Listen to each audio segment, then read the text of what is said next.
people sometimes when they just see 1 over x. It is technically rational. That's why I'm putting it in this section. But the limit as x approaches infinity of 1 over x is 0.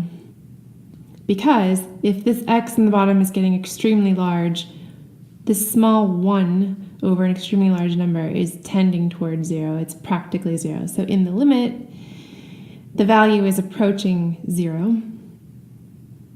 And the same is true even if x is approaching negative infinity.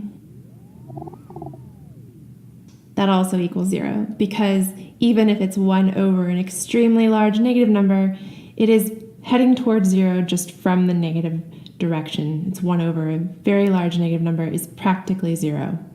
Be something like negative 0.000001. Small and negative, but practically 0 in the limit. Okay, in that vein, what if you had 1 over x squared? If you have 1 over x squared, again, even if it's x squared down in the denominator, 1 over infinity squared is still practically 1 over infinity, which is extremely small and is 0. So I think you're seeing a theme here. Even if it's negative, the negative gets squared and becomes positive, but it's still 0, 1 over a very large number. So in general,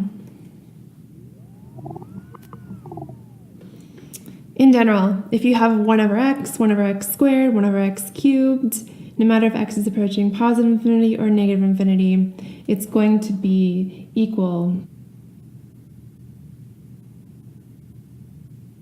to 0. It's going to be 0 as long as n is a positive power, like 2, 3, 4, etc. So 1 over some huge number is going towards 0 in the limit. All right. Let's now look at a type where you have sine x over x in your limit.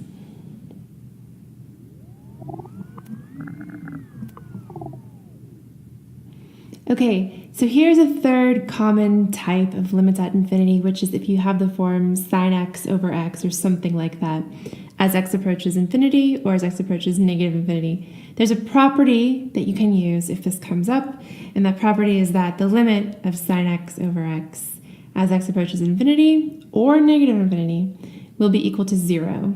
And you can use that even for forms that don't exactly look like that.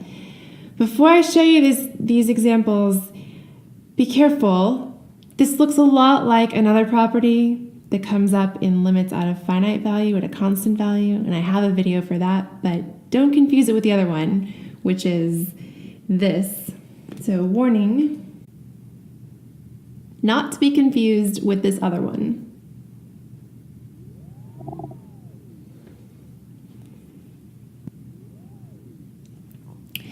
But if you do have the kind that's limit as x approaches infinity or negative infinity of sine x over x, it will equal 0. So let's look at this first type.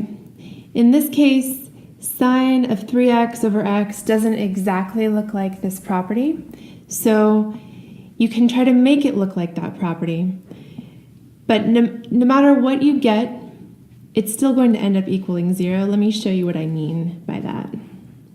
So sine of 3x over x, in order to use this property, you need to have sine of something over that same something, and then you can set it equal to 0. So right now we have sine of 3x over x, not 3, so we can write the 3 in.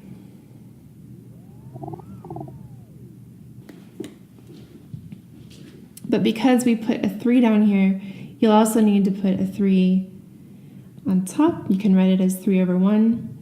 But the beauty of this is that this whole thing is equal to 0 because the sign of some expression over that same expression is exactly equal to 0.